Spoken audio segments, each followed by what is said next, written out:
This video mga ka-idol, magtulos po tayo ngayon dito sa tita ko. Ayan po.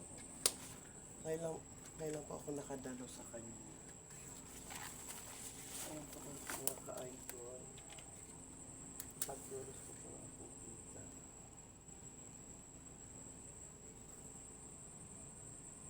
Ayan po mga taga. Namatay ang tita po mga ka-idol is dead in May 16, 2019. Tapos mga ka-idol, pinanganak siya ng May 17, 1969. Ayan po mga ka-idol. Tapos si Jolly Amihan. Ayan po mga ka-idol.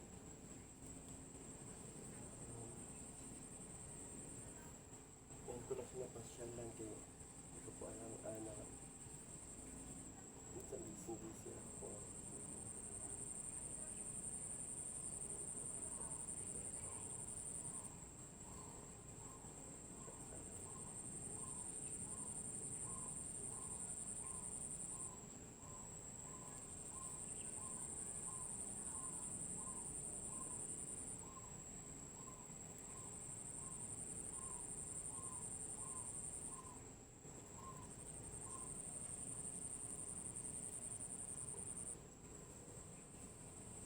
Ito mga ka-idol.